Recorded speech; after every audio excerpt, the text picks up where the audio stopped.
Bonjour à toutes et à tous. Aujourd'hui, le thème, la santé, avec Julien Méniel de Dans ton corps, qui a beaucoup de choses à nous dire concernant le déconfinement, parce que bon, il y en a qui sont un petit peu partis en mode YOLO, c'est la liberté, mais il y a quand même des gestes barrières à avoir, des gestes simples mais très importants.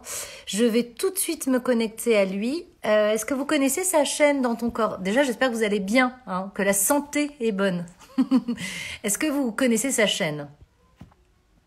Il est souvent venu sur Parlons peu mais parlons, oui, on peut dire que c'est presque un récurrent, j'ai envie de dire, hein. 4-5 fois. Alors dans cette série fictionnée, on se déteste, voilà. Mais dans la vie, on est plutôt potes. Ah, il est là. Tu Salut! es bien? C'est cool de te voir. Bah ouais, ça fait plaisir. Ouais, je racontais un peu que non, quand tu viens dans Parlons peu mais parlons, on se déteste, mais c'est fictionné. Bah bien sûr, évidemment. C'est Sinon, vrai je qu'il ne me faut. t'aurais pas invité là. Parce que tu Salut. as une blouse blanche et que moi aussi, mais que tu en sais beaucoup plus que moi dans Ah, l'émission. En fait, moi, je suis vraiment une fausse experte, mais toi, tu as les connaissances. c'est ça, c'est la petite rivalité. Exactement. Et donc, pour ceux qui ne te connaissent pas, toi, est-ce que tu veux te présenter un petit peu pour les deux, trois qui ne te connaissent pas, parce que je pense que la plupart savent qui tu es.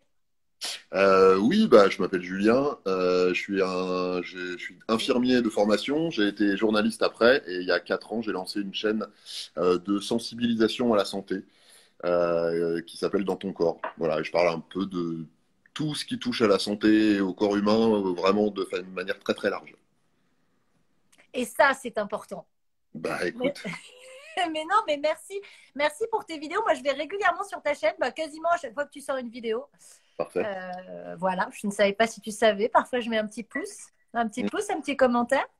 Ça va, J'ai je suis beaucoup aimé tes vidéos, tes dernières vidéos en confinement. Ça m'a aidé à mieux comprendre les choses, à faire un peu le tri dans ce brouhaha d'informations qui Eh était ben, un peu épuisant, tu vois. ouais, oui, parce que ça venait dans tous les sens et que dans ces cas-là, comme les gens savent pas, bah, tout le monde y va de sa petite théorie, et sa petite hypothèse, et du coup, c'est pas forcément très facile ni très rassurant. Ah bah tout le monde était expert en santé, hein. C'était Ouais. impressionnant. Ouais, tu sais, c'est comme avec l'équipe de France de foot, tout le monde est sélectionneur quand il y a un match de foot de l'équipe de France. Bah là, c'est pareil, tout le monde était virologue, infectiologue, enfin, c'était fou. Donc j'ai pioché de ci, de là, mais notamment dans ta chaîne pour... ce que j'aime bien, c'est que tu es un petit peu comme moi, tu essayes de respirer, analyser et rassurer. Ouais, c'est Tout, ça. voilà. C'est un peu le truc de, voilà, on va essayer de comprendre la situation, de sortir de l'ignorance et surtout de sortir de la panique parce que c'était vraiment... Bah, la peur, souvent c'est l'inconnu, c'est le manque de connaissances. À partir du moment où tu sais à peu près ce qui t'arrive, c'est pas forcément cool, mais au moins t'es un peu moins angoissé, quoi.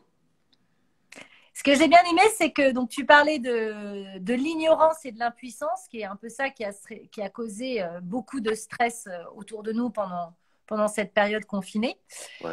Et j'aimais bien ta vision de donner du sens. Alors, soit donner du sens au confinement, donc essayer d'être dans l'action, de créer. Moi, j'ai parlé beaucoup d'écriture automatique avec eux Ouais, pour essayer de libérer la créativité, de sortir un peu ce qu'on avait au fond de nous par l'écriture, une ouais. sorte de thérapie introspective. Et puis, vive l'instant présent, je leur avais suggéré le pouvoir de l'instant présent de Edgar Tolle, qui moi m'avait permis de comprendre beaucoup de choses à l'époque quand je l'avais lu. Arrêtez toujours de me projeter, parce que là, on ne pouvait pas se projeter. Ben voilà, c'est ça. Que l'instant qui... Et, euh, et donc, et d'apprendre des trucs nouveaux, se faire plaisir, mais en même temps se surprendre. Toi, t'as tenté quoi comme nouveau truc? Moi, j'ai essayé de me mettre à la guitare, parce que j'ai une guitare chez moi qu'on m'a offerte il y a hyper longtemps et dont je m'étais jamais servi. Donc j'ai tenu un peu le truc au début et puis j'ai un peu abandonné, mais ça faisait partie du truc aussi, tu vois. C'était faire le truc qui te faisait envie sur le moment, mais pas forcément te mettre la pression avec l'obligation de continuer, l'obligation de réussir et tout. Donc j'ai fait un peu de guitare, c'était cool. Je me suis mis un peu aux jeux vidéo parce que j'ai des consoles, mais je joue pas beaucoup. Donc je m'y suis mis un peu. Je me suis maté des films, mais des fois de façon un peu random. C'est-à-dire j'ai demandé sur Insta, bah, allez-y, conseillez-moi un film pour ce soir, et j'ai regardé les films sans trop savoir à quoi m'attendre. Du coup, voilà, c'est une façon et de se faire plaisir et de se surprendre un peu et de sortir de ces trucs habituels. Et ça a plutôt bien marché ouais, en ce qui me concerne. Ouais. T'as pas appris 5 langues, t'as pas fait ton pain, t'as pas fait de yoga? Non, bah par contre, j'ai fait plein de sports. T'as raté ton confinement, Julien. Si Mais t'as trop pas pas. fait ton pain, t'as raté ton Non. confinement. Ah, mais je mange pas de pain. Mais en plus, j'ai fait un régime de fou. Moi, j'étais en mode moine hein, pendant 2 mois là.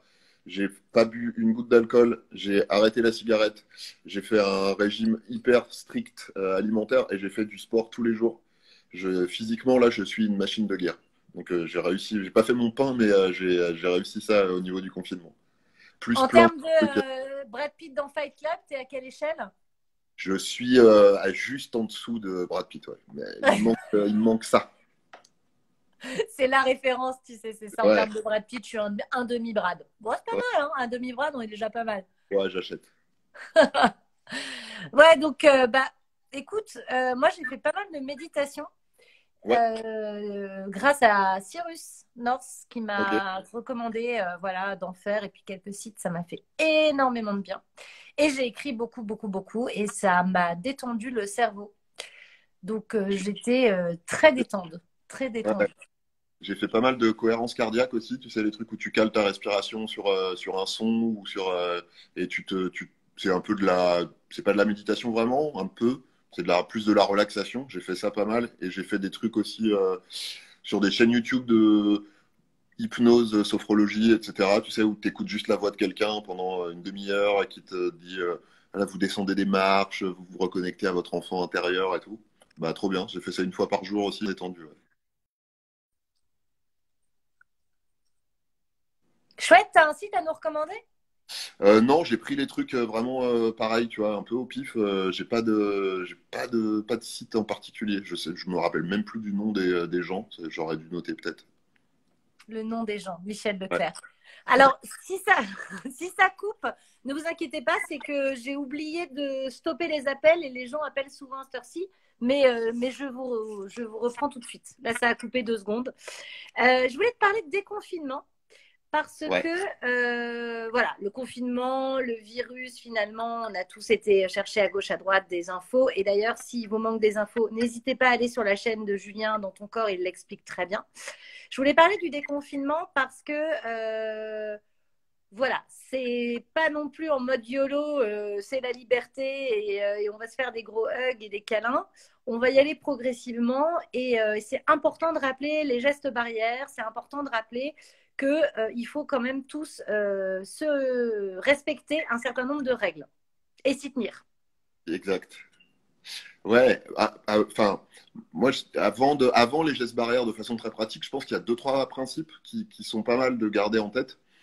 D'abord, c'est que c'est pas une idée de qu'est-ce que j'ai le droit de faire, qu'est-ce que j'ai pas le droit de faire. Tu vois, c'est pas en termes de j'ai le droit, j'ai pas le droit. C'est pas en termes de c'est bien, c'est pas bien. C'est en termes de qu'est-ce que je peux faire pour diminuer au maximum le risque de faire circuler le virus. Mhm. Ça veut dire aussi pas considérer que les gestes barrières, c'est je me protège contre le virus. C'est Je protège les autres. ouais, je m'empêche d'être un vecteur du virus. Parce que si tu fais ça, déjà tu pars de l'idée que le virus, il faut éviter de le choper, mais il faut aussi éviter de le faire circuler autour de toi. Ça veut dire par exemple que tu te laves pas juste les mains quand tu rentres de faire les courses, tu te laves les mains avant d'aller faire les courses aussi, par exemple, parce que bah, tu peux être porteur du virus et aller le foutre partout. Donc ça c'est un truc important. Et après j'ai un peu l'impression que là depuis le déconfinement, tu as deux trucs un peu extrêmes. T'as, comme tu disais, les gens en mode YOLO qui sont genre ça y est, c'est reparti comme avant, on s'embrasse, on boit des coups à 50 centimètres les uns des autres au bord du canal et tout, on a tous vu. Mais tu as aussi un autre travers qui est ceux qui en font trop. Euh, Ça a déjà pour moi, ça me pose un peu un problème déjà de base parce que tu as une espèce d'animosité. Je sais pas si tu as ressenti ça. Moi, je suis sorti, je suis allé chez le coiffeur déjà, tu vois. Dans la rue, par exemple, un exemple tout Moi bête. non, c'est d'où le chapeau en fait. Le Oula, chapeau cache je les cache racines. l'hiver. C'est ça. Mais dans la rue, par exemple, tu as un truc hyper frappant, c'est le masque. Tu as les gens qui mettent leur masque tout le temps, en permanence. qui peuvent être parfois un peu accusateurs envers les gens qui portent pas le masque quand ils sont dehors dans la rue. Sauf qu'en vrai, le masque, faut pas le porter tout le temps. C'est contre-productif en fait. Le masque, plus tu le portes, moins il est efficace. Donc il faut le porter dans les bonnes conditions, dans les endroits où c'est indispensable. Mais quand tu te balades dans la rue, le masque, c'est pas forcément une bonne idée, par exemple. Alors, explique-nous quand il faut le mettre. Le masque, tu le mets, en gros, hein, la règle, c'est tu le mets quand tu ne peux pas respecter les règles de distance physique. C'est plutôt en intérieur, et c'est genre quand tu es collé à des gens à potentiellement moins d'un mètre et que tu restes de façon prolongée. Si tu croises quelqu'un dans la rue à moins d'un mètre, il n'y a pas de risque. Par contre, si tu restes genre dans un magasin à côté de quelqu'un à moins d'un mètre pendant 5-10 minutes, là, c'est plus embêtant. Donc, en gros, concrètement, c'est dans les transports en commun, évidemment, euh, dans les voitures, si vous êtes plusieurs dans la même voiture, dans les magasins, et encore, dans les magasins, si c'est un petit magasin et que tu sais que de toute façon, tu vas être vraiment serré les uns aux autres. Mais en gros, c'est les lieux clos où tu es proche des gens de façon prolongée. Voilà, là, le masque indispensable. Le reste du temps, dans la rue, encore une fois, le problème, c'est que physiquement, plus tu le portes, ton masque, plus tu l'abîmes, et moins il est efficace. Tu respires dedans, il est de moins en moins filtrant, etc. Et il faut le changer toutes les 4 heures, par exemple, tu vois, parce qu'il est plus du tout efficace au bout de 4 heures. Enfin, ça dépend des modèles, mais en gros, c'est ça. Et puis aussi, plus tu le portes, plus tu l'oublies, et plus tu en as marre aussi au bout d'un moment. Et donc, tu risques de faire les conneries, genre le toucher, le mettre sur le menton parce que tu as besoin de te gratter le nez et tout. Et là, c'est pire que si tu n'avais pas de masque, en fait. Parce que non seulement tu flingues toute l'efficacité du masque, mais potentiellement, tu touches le masque qui peut avoir été contaminé. Après, tu te touches le nez, tu te contamines toi-même. Après, tu remets ton masque, tu touches un truc, tu contamines, etc. Donc, c'est pas forcément une bonne idée, tu vois. Tu t'auto-contamines avec ton masque, quoi. Tu Ben te ouais, noies dans ton virus. Ok. exactement. Et quelqu'un disait, quid de la visière? Est-ce que c'est pareil? C'est pas pareil. Alors, je suis pas un pro. Je sais que bon, le masque, il y a eu pas mal de controverses sur son efficacité, machin, etc. Mais on sait quand même que ça protège. La visière, c'est moins efficace, ça c'est sûr. Déjà, c'est plus ouvert, tu vois, par en dessous, tu vois, ça passe, ça peut rentrer, machin, etc. Donc c'est efficace pour les projections directes, mais après, c'est pas la panacée non plus. C'est moins efficace qu'un masque. Quid des gants, cher Julien? Les gants, franchement, ça sert à rien. Bim. Euh, non, mais Là, c'est sans appel, les gants, vous pouvez sortir, vous n'êtes pas les bienvenus dans ce live. non, les gants, ça sert à rien parce que le truc qui marche, c'est de se laver les mains. Ouais. Donc, après que tu aies des gants ou que tu aies de la peau, que tu touches le virus pour le mettre ailleurs, Oui, que c'est pareil, tu le déplaces. tu le déplaces. Donc, il vaut mieux se laver les mains. Les gants, après, on parle la population générale. Évidemment, pour les soignants, mais les soignants, ils se lavent les mains avant, ils mettent leurs gants, ils font leurs soins, ils enlèvent leurs gants et ils se relavent les mains. Et ils touchent rien d'autre entre-temps. Nous, c'est clairement pas ça qu'on fait. Donc, il faut se laver les mains, c'est mieux. C'est la base. C'est la Ouais, base. ouais, Donc, on a dit se laver les mains, on a dit mettre son masque, bah, par exemple, quand on rentre dans une boutique, en tout cas quand on est à moins d'un mètre des gens et qu'on sait qu'on va y rester un petit peu de temps. ouais, Le masque dure 4 heures. Je ouais. récapitule pour ceux qui prennent en cours. C'est vachement important. Autant avec Julien, on est un peu des rebelles dans la vie, hein, on est un peu des gens, un petit peu, voilà. Mais autant là, ce qu'on vous dit, c'est super sérieux. C'est pour ça que je l'ai invité, c'est que prenez vraiment ces conseils comme des vrais bons conseils. C'est un bon Julien qu'on a invité parmi Ouais. nous. Avec le confinement, on a réduit le taux de transmission du virus de 70%. Ouais. C'est ce que tu dis dans une des vidéos.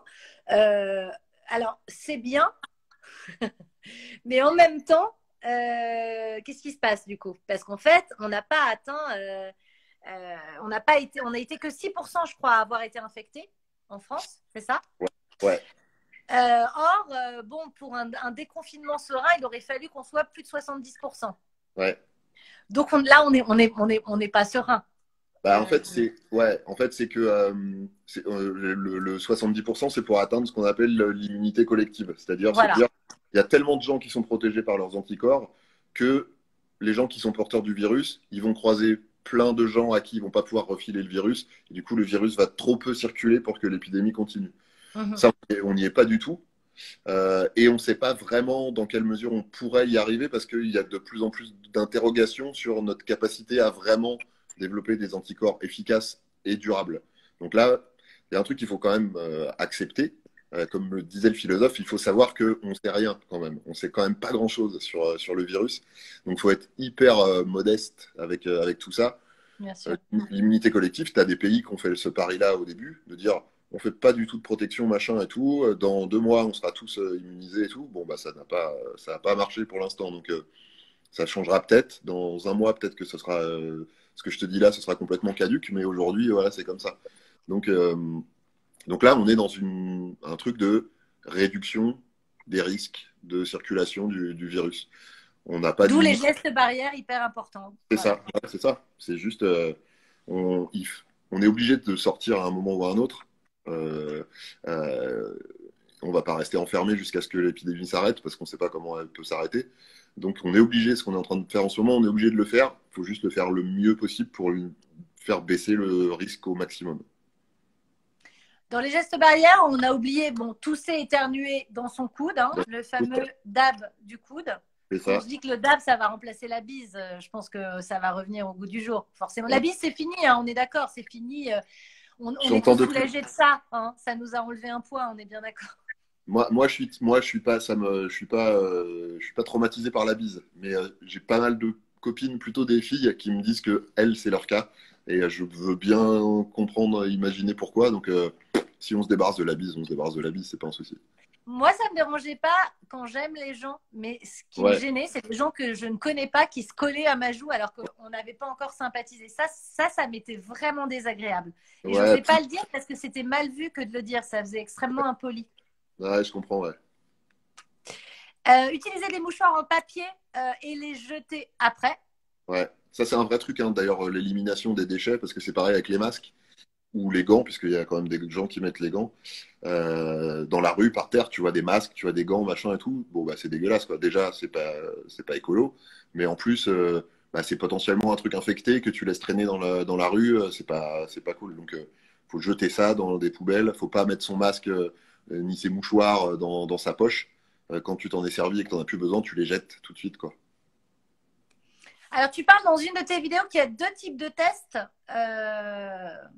Est-ce que tu peux Ouais. nous en parler un peu et à quel point voilà, ils sont fiables et tu les Bah, recommandes? ouais, t'as deux types de tests, mais en fait, c'est surtout que c'est des tests qui cherchent pas la même chose. Tu as un type de test qui est un test sérologique qui est fait pour voir si tu as des anticorps, c'est-à-dire si potentiellement tu es immunisé contre le virus parce que tu as été en contact avec ou tu étais malade carrément et tu as développé des anticorps, du coup tu es immunisé. Ça, c'est un test que finalement on va très peu utiliser dans un premier temps pour la raison qu'on a dit là, c'est-à-dire que bah, l'immunité collective, on en est très loin et on n'est pas sûr qu'on soit très efficace au niveau de nos anticorps. Et Hum. l'autre type de test, qui est celui qu'a priori on va faire beaucoup, beaucoup, beaucoup là dans les semaines qui viennent, c'est bah, juste pour vérifier la présence du virus, c'est pour voir si tu es infecté euh, ou en tout cas porteur du virus. Donc c'est les fameux cotons-tiges dans le fond du nez. Il y a eu tout un tas de controverses aussi là sur l'efficacité, la fiabilité, etc. A priori, c'est des tests qui sont assez fiables s'ils sont bien effectués. Maintenant, les gens qui font les prélèvements, tout le monde a été formé, tout le monde. Bon, t'as jamais le risque zéro. Donc, il va sûrement y avoir de temps en temps un cas où on a dit à quelqu'un, ah, t'es positif, et puis en fait, non. Et puis d'autres à qui on va dire, bah, t'es négatif, et en fait, si.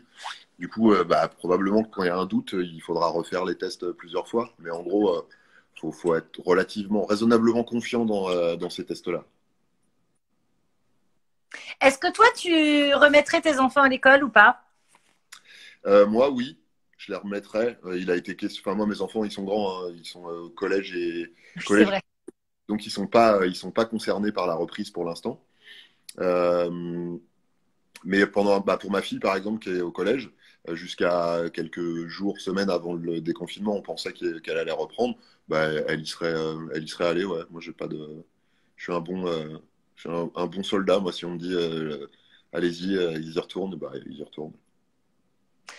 Bah, à un moment donné aussi, il faut bien reprendre une vie et essayer de se reconnecter un peu au réel. C'est-à-dire on a vécu une période entre parenthèses. Pour certains, ça a été l'enfer, pour d'autres, le paradis. C'est dingue parce que cette période, elle est vraiment, elle a plu à. Moi, j'ai posé la question à ma communauté, il y avait 50-50, quoi. Il y a des gens Ouais, qui sont vraiment retrouvés, qui ont retrouvé le goût d'être à la maison, le goût de la famille, la possibilité d'avoir du temps pour soi, et d'autres qui ont été complètement déboussolés et qui ont plongé un peu dans une déprime. ouais. En tout cas, elle était inédite et j'espère, donc on n'a pas vraiment parlé, hein. Est-ce qu'il y aura une deuxième vague? Mais en tout cas, on espère tous que ça sera un événement unique. Ouais. Maintenant, tant qu'on n'a pas de vaccin, on ne peut pas le garantir, ça c'est sûr. Et le vaccin n'est pas tout à fait prêt d'arriver. Toi, le vaccin, tu l'estimes dans combien de temps à peu près? Bah, enfin, le délai sur lequel s'accordent pas mal de gens, c'est pas avant enfin, premier trimestre 2021. Ouais. Mieux.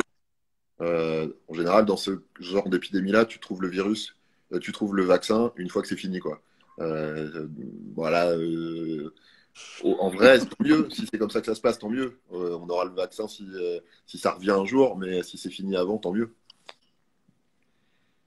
Donc d'ici là, on ne sait pas. En fait, ça va dépendre finalement de l'autodiscipline de chacun, de chacun. Donc Ouais, là, on a un vrai rôle à jouer, c'est-à-dire que là, on est actif. Tu parlais tout à l'heure de ce qui rendait malheureux, c'était de subir, mais là, on se dit qu'on a tous un rôle à jouer et que si on respecte tous et qu'on se préserve et qu'on préserve surtout les autres, théoriquement, il n'y aura pas forcément besoin de se reconfiner. bah c'est dans un monde idéal, c'est comme ça. Après, on peut pas présager de ce qui va se passer, mais il faut raisonner en termes de, comme j'ai dit plusieurs fois depuis tout à l'heure, diminution des risques. Plus on est sérieux et vigilant sur les gestes barrières et la distance physique, etc., euh, bah, moins il y a de chances qu'il y ait une deuxième vague. Après, on peut pas dire à 100%, ça suffit, ça va éviter à tout prix et à coup sûr une deuxième vague. Mais en tout cas, on se donne toutes les chances qu'il n'y ait pas de deuxième vague en respectant les consignes à la lettre, ça c'est sûr. Tu as dit une phrase, moi, qui m'a marqué, enfin, c'est pas toi qui l'as dit d'ailleurs, tu vas nous le dire après. La vie n'est pas attendre que l'orage passe, la vie, c'est apprendre à danser sous la pluie. Ouais, c'est Sénèque qui a dit ça, ouais. Euh, ouais, je trouve que c'est vachement bien. Globalement, ça marche tout le temps, mais c'est vrai en ce moment particulièrement, mais c'est la célébration, c'est à la fois la célébration de l'instant présent, de se dire, on n'attend pas toujours qu'il y ait un truc bien qui arrive, on arrive à se satisfaire de ce qui arrive en ce moment, ici et maintenant, et puis aussi à accepter le fait que on gère pas tout, et, tout peut pas être parfait tout le temps, mais on a la ressource pour euh, digérer les trucs pas cool. Et voilà, si tu passes ta vie à attendre que ça aille mieux, bah tu vas jamais bien en fait. J'ai reçu Cyrus pour un live Good Vibes où on parlait des stoïciens qui disaient que ce qui nous rend heureux, c'est de s'occuper que de ce qui dépend de nous et de lâcher prise sur ce qui ne dépend pas de nous. Bah, bien sûr. Et voilà, là, il y a des choses qui dépendent de nous, respecter les gestes barrières. J'ai vu aussi avec Léo Grasset que pour éviter les prochaines épidémies, on pouvait d'ores et déjà changer, par exemple, nos modes de consommation. Bah Moins oui. tu vas manger de viande, voilà, moins il va y avoir cet élevage de masse, moins on va abattre des forêts, moins les animaux sauvages vont se retrouver à contaminer nos animaux d'élevage. Tout ça, en Ouais, fait, c'est de la responsabilité de l'homme. Et ouais, si on comprend les mécanismes et qu'on se dit, bah, pour un monde meilleur, je fais ce petit sacrifice, voilà, qui est bah, de réduire ma consommation de viande, de réduire la surpêche, parce qu'on voilà, on a vu tout ça dans les autres lives. ouais. L'homme va vers la planète qu'il mérite. Ouais, bah, enfin, en tout cas, la planète que la planète mérite. Parce que Oui, oui. euh, c'est le fameux monde d'après. J'espère qu'il va y avoir des prises de conscience. Après, les gens qui prennent les décisions, malheureusement, on voit bien depuis des années, que ce soit sur le climat ou sur toutes ces questions-là d'écologie, d'environnement, etc., que il y a des belles paroles, et puis tout d'un coup, quand ça remet en question l'économie de marché, le grand capital, machin et tout, c'est plus compliqué d'être écolo et d'appliquer les mesures qu'il faudrait, mais on verra bien. Mais on avait trouvé des solutions avec Léo, avec le fait de changer la politique agricole et en subventionnant et en taxant les entreprises trop polluantes. Nous, on avait refait le monde. Hein. Ça y est, Bah, nous, on a parfait. déjà notre programme, on va se présenter, on est au taquet. On est au Eh bah, taquet. parfait. Impeccable. You have my vote. Euh, Merci d'avoir parlé de tout ça. Est-ce qu'il y a des choses qui te semblent super utiles aussi de dire bon, moi, j'avais bien aimé aussi le fait que tu aies parlé de la chloroquine et que tu aies un peu apaisé les choses par rapport à ce débat qui était vraiment le débat des réseaux sociaux pendant 10 jours, on n'en Ouais. pouvait plus. Euh, Tu disais qu'il fallait toujours être prudent, qu'il fallait toujours tester les choses, les protocoles de manière scientifique avant de se jeter dessus et de se ruer sur une solution miracle. Euh, Tu crois que c'est les médecins sans scrupules parce qu'ils veulent se faire de l'argent ou tu crois qu'ils y croient vraiment? Alors, je peux que spéculer, hein, j'ai pas d'infos, tu vois, j'en sais rien. Euh, Globalement, je pense que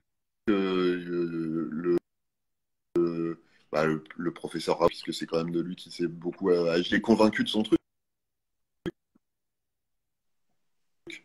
Euh, mais le fait d'être convaincu, ça te dédouane pas de ton obligation de tester les choses scientifiquement, parce qu'on a vu beaucoup plus importante de ce que tu l'apprends pour les autres pathologies. Du coup, ça a des effets secondaires vachement plus importants et tout. Donc, tu fais pas n'importe quoi, même si tu es convaincu de ton truc, il faut quand même respecter la méthodologie scientifique pour être sûr que ça fait pas plus de mal que de bien, quoi. On est bien d'accord. Euh, Est-ce qu'il y a des choses dont... Ah oui, tu parlais aussi, est-ce qu'on doit désinfecter nos courses? Bah, en vrai, oui. Dans l'absolu, c'est pas Ouais, une. Tu peux déjà te débarrasser de tout le suremballage qui est ouais, potentiellement contaminé. Tu peux les laisser reposer dans un coin si c'est pas du frais, le temps que ça se décontamine un peu, ou en tout cas que le virus soit plus actif sur les emballages. Et puis sinon, tu passes un coup dessus, mais pas besoin de passer de l'eau de Javel ou quoi, hein, ah, un peu de flotte et de savon, ou même pas forcément de savon. Savoir que juste un virus, c'est hyper fragile en dehors du corps humain. Donc un peu d'eau tiède, tu frottes et tu fais tout dégager, et ça suffit. Et après, tu ranges au frais. et quand est-ce qu'on peut sortir quand on a été malade? Ben, ça dépend. Euh, alors, à vrai dire, aujourd'hui, je ne sais pas si c'est la même chose qu'au début du confinement. Au début du confinement, il disait, de mémoire, c'était 8 jours après la fin des derniers signes physiques. Mhm. Et puis, il fallait surtout que tu n'aies pas du tout de température. Il fallait que tu checkes ta température 2 fois par jour et que tu en aies absolument pas. Et puis surtout, c'est quand ton médecin te dit tu peux sortir, en fait. C'est Donc, ça. voilà, ça c'est la base. C'est t'appelles ton médecin, tu fais le check avec lui, et s'il te dit ok c'est bon tu peux sortir, tu sors, sinon tu restes chez toi. Finalement, être un bon petit soldat de temps en temps, ça peut sauver des vies, quoi. Ah, en ce moment oui, en ce moment faut accepter de se dire ça. Ouais. Euh, Voilà, moi j'avais un peu l'impression que là on a fait le tour des petits conseils que je voulais donner. Est-ce que vous avez des questions à poser à Julien? Profitez-en, il est vachement sympa, Allez, il compte pas ses heures. Après, je voulais passer à autre chose que le virus, mais je trouve que c'est voilà, ça c'est important. En fait, j'avais pas fait de live santé du tout. Parce que j'avais besoin de prendre du recul aussi et de ouais. lire des choses. En fait, comme il y avait un peu tout et son contraire, et puis j'avais envie de choisir la bonne personne pour en parler. Que ça soit pas viens prendre une bière. Ah oui, ben non, mais Julien est spécialiste des bières. Il a même fait une vidéo où il dit comment ouvrir une bière sans décapsuleur. Ah c'est vieux ça, c'est sur ma chaîne, c'est pas sur DTC, hein, c'est sur ma chaîne. Je sais, mais t'as vu que je te suis depuis un moment, moi. Je vois, je vois. Euh, non mais alors juste peut-être pour élargir un peu le truc, là on a parlé des gestes barrières, machin, etc., qui sont ultra importants. Mais peut-être, moi, il y a deux choses que j'ai envie d'ajouter. C'est, on est déconfiné là, mais je pense que c'est vachement bien aussi de se dire, garde le bénéfice pour ceux un bénéfice du confinement. Gardons ces bénéfices-là, les trucs qu'on a découverts ou les trucs positifs qui sont arrivés grâce au confinement, gardons-les. Genre apprendre à vivre un peu plus dans l'instant présent, moins se projeter vers un avenir qui est, on le sait, imprévisible. Ça diminue pas mal l'angoisse, etc. Donc essayer de continuer toutes ces bonnes résolutions qu'on a prises pendant le confinement. Et puis, il faut pas oublier que, comme tu disais aussi, il y a plein de gens pour qui ça a été très, très compliqué. Il y a plein de gens qui sortent de là abîmés physiquement ou psychologiquement ou financièrement, socialement, etc. Bien Et il y a sûr. un autre bénéfice du confinement qui serait vraiment cool de conserver, c'est se soucier des autres, être solidaire, aider les gens qui sont juste prendre des nouvelles, dire ça va toi, tu vis bien en ce moment, machin et tout. Si ça va pas, juste prendre le temps de discuter un peu ou filer un coup de main si tu peux aider.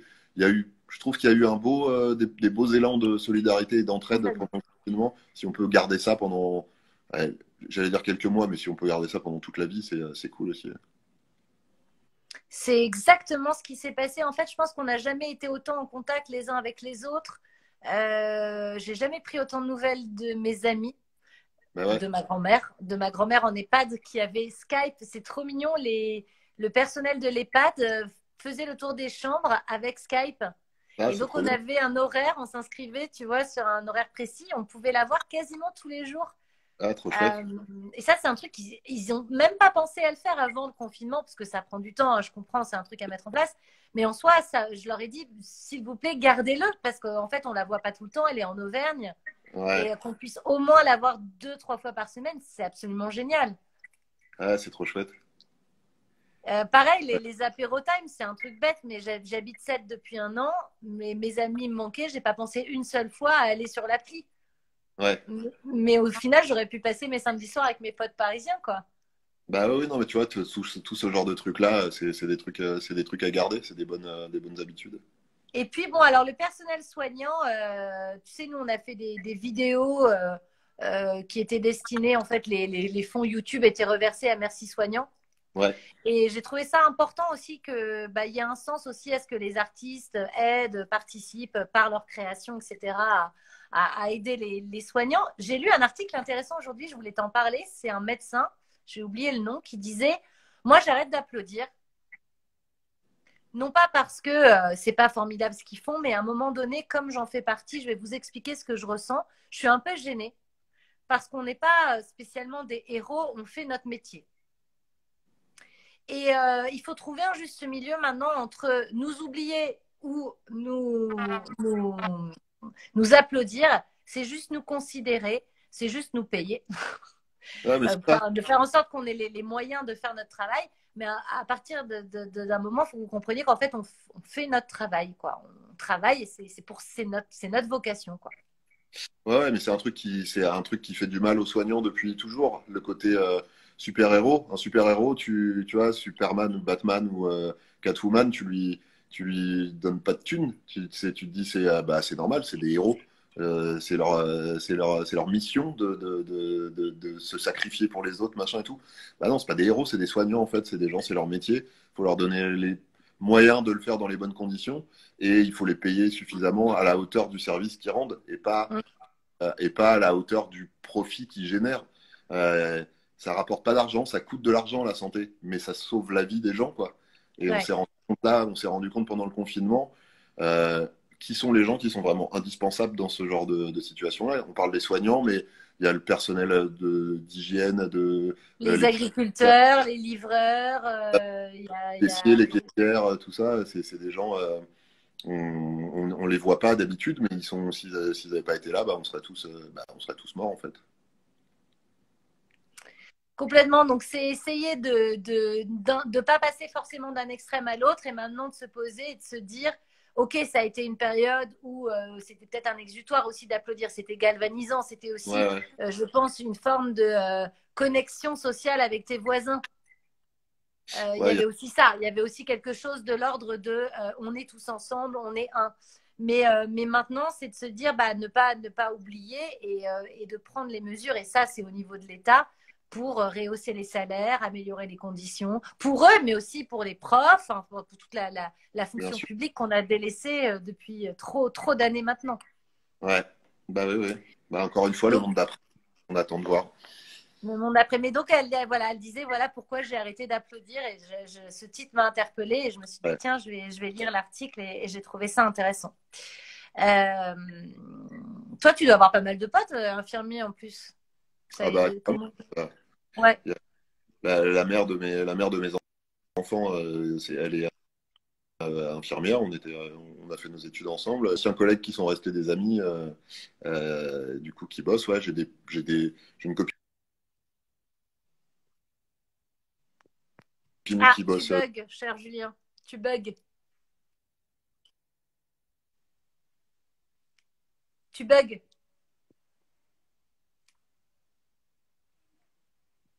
On t'entend?